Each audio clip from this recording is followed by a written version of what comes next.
All right, in this session I had a little bit of a mix-up and somehow lost this video, so hopefully there won't be overlap. So I'm trying to figure out where I stopped, so sorry about that. Hopefully you didn't watch the third video I put up. I accidentally copied a video from the wrong class, so I lost this video, so I'm redoing this, so hopefully it will be somewhat connected to what I did in the previous session. But in the previous session we said we need a market risk premium. We're trying to figure out how much extra return should someone be paid over the risk-free rate over treasuries and to induce them to buy stocks in general. And we said we're going to use the implied approach. The implied approach says we don't know what the required return on stocks are, but we'll use the expected return on stocks as a proxy for the required return on stocks. The expected return on stocks should be a dividend yield, the current dividend yield on stocks. Anytime you see the word yield in investing, you're taking current income divided by the current price. So the current dividend yield on stocks is whatever the stock market is paying in dividends divided by the value of the stock market, plus expected earnings growth on stocks. Expected earnings growth on stocks should look very similar to the growth in the economy overall. And just to give you some background on this, in Blackboard there are some files. It's a file that essentially says this is support for the implied approach for the market risk premium. And the very first slide in that deck is a comparison of the corporate earnings growth to the growth in U.S. economy. I only went through 2019, so I should update it. Obviously, what's happening in 2020 is somewhat material to what's going on with all of these numbers, the economy and corporate earnings. We'll see. It's going to be interesting. But the green line shows you the growth in our economy over time, starting with in 1950. Our economy has grown on average 6.43%. That's the nominal growth. By nominal, it means it includes inflation. You usually see in the press the real GDP growth. That's growth in our economy excluding inflation. But we're interested in inflation. We do want to include that as part of our growth rate. So you look at the nominal, 6.43%. Then you look at corporate earnings growth rate. It's grown 6%, slightly slower than the overall economy. But you can look at this red line. It's been much more volatile, though. Especially you can see the 2008 crisis, and we'll probably see some dip in 2020 because of the coronavirus. The 5% line just gives you somewhat of the base. You can see historically corporate earnings have done a pretty good job of staying above 5% long-term growth, except for in the 2008 crisis. And then the 10-year Treasury, some have said corporate earnings growth should be somewhat similar to the 10-year Treasury yield. Historically, that's been 5.5%. Obviously, today it's dropped down. It actually dropped well below 1%, and now is treading around 1%. So obviously, that would not be a good assumption going forward. But I just put that in there because that's a theory. But you can see actual corporate earnings growth has been 6% versus GDP growth is 6.43%. So that somewhat supports my argument that what you think the economy is going to grow is not a bad assumption for what you think the stock market earnings are going to grow. The next chart actually supports my idea that the return on stocks is a dividend yield plus earnings growth. So this red line is each decade's dividend yield plus its earnings growth. So every decade is the same slope. So you can see it is a very stable line. The blue line is what the stock market actually returned. So you can see in the 20s it got well ahead of itself, and then we had the Great Depression, the 1929 stock market crash, and it came back down to the line. Then in the 50s and 60s, fairly good stock markets, but then you had the 1973, 1974 stock market sell-off, came back down to the line. Then in the 80s and especially in the 90s, stocks got real expensive. Then you had the 2000 stock.com crash, didn't come back down to the line. Then stocks recovered somewhat, and then we had the 2008 crisis, came right back down to the line. Now it's continued up with the coronavirus sell-off. It hasn't gotten us. You'd have to drop about about 40-50% to get us back down the line. We've only dropped about 25%, so we've only come down about half of that. But I do think this line does give some evidence that dividend yield plus earnings growth is a good estimate for stocks going forward. So earnings growth, see if you can tie this all together. If earnings growth should be tied to economic growth, and that gives you a good assessment of what you think the stock market will earn going forward, then what has GDP growth been? And here I look at the components of GDP growth by decade, breaking it up between productivity, labor growth, and inflation.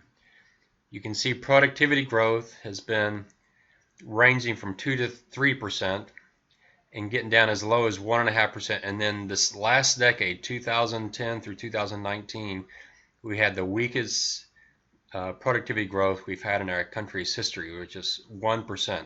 Very, very weak. It's amazing how weak it is given artificial intelligence and the internet and what all's going on with technology. You think it would have been a great decade for productivity growth, but it wasn't. It was very, very weak.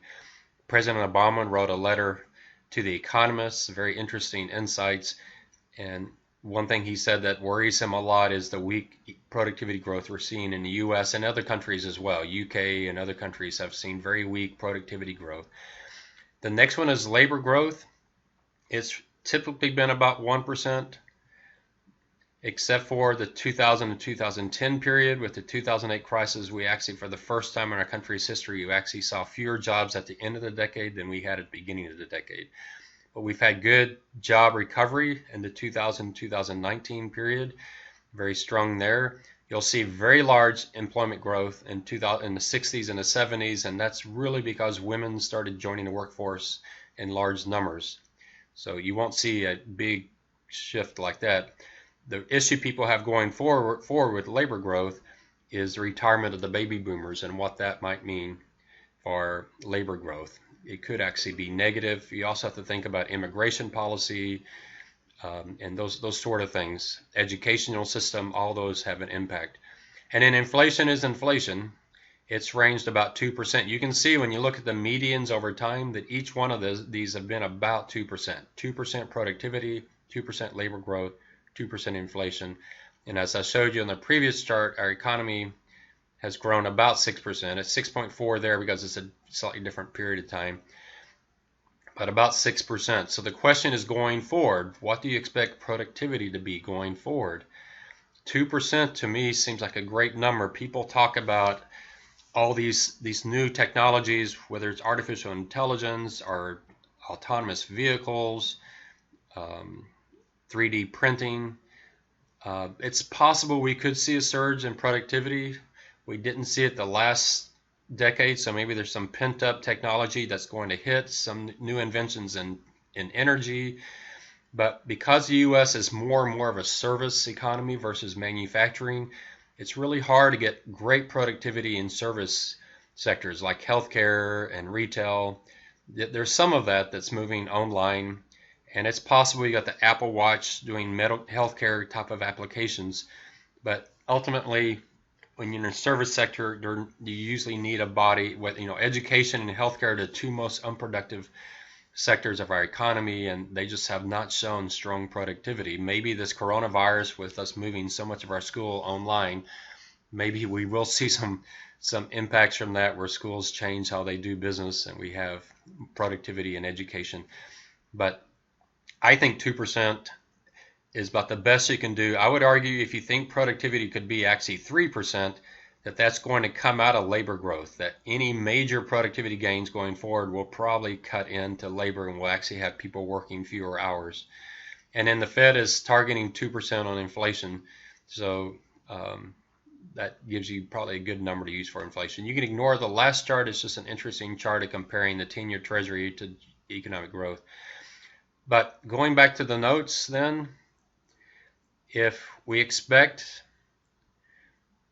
corporate earnings growth to emulate GDP growth, then you can, I think, assume economic growth somewhere in the 4 to 6% range, maybe 2% productivity growth, maybe it could be 3%, 1% labor growth, maybe it's 0. It's certainly not going to be 2%, I wouldn't think. And then 2% inflation. I say 5%, but anything in the 4 to 6% range makes sense.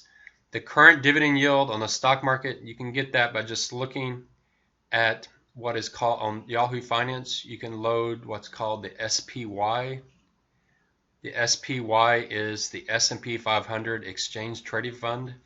So it's a mutual fund essentially, or an investment fund that emulates the stock market, and its current yield is 1.9%. So that's why I use 2% for my yield. So you take 2% dividend yield plus 5% earnings growth, and that gives you a stock return, expected stock return of 7%. So the implied return, the implied approach, says that stocks are expected to make 7%. You subtract the risk-free rate from this, and that gives you the market risk premium. When we do the weighted average cost of capital Excel application problems, you'll see how we'll set that up and actually get the market risk premium. So for the capital asset pricing model, we need the risk-free rate plus beta times the market risk premium. So the only thing we're missing is beta, and it's going to take us a little time to get through beta. I'll introduce it in this class, and then in the next session we will get into it in detail. So what is beta? Beta is the measure of an individual stock's systematic risk. That's the key to get the definition of beta. It's measuring systematic risk. So we'll have to say what is systematic risk versus unsystematic risk. That's a real key to the capital asset pricing model. We're assuming that if you have an individual stock, if you're going to invest in IBM or Walmart or Alphabet or Amazon, that you're putting that stock into a well-diversified portfolio. So we're trying to measure the risk not of the individual stock, but of the individual stock, assuming it's part of a larger portfolio of stocks. And what William Sharpe said in the capital asset pricing model was when a stock is part of a larger, well-diversified portfolio of stocks, the only relative risk that's important is the only relevant risk that's important is the stock's systematic risk. You might have heard the term modern financial theory or modern portfolio theory. This is a big part of it, breaking up risk between systematic risk or systemic risk, however you want to pronounce it, and unsystematic risk. So William Sharpe's famous model, capital asset pricing model, is a single factor model where he's trying to figure out how much systematic risk does a stock have relative to the market. So what we're going to do next session is we'll define systematic risk versus unsystematic risk. Why is it systematic risk is the only thing we care about?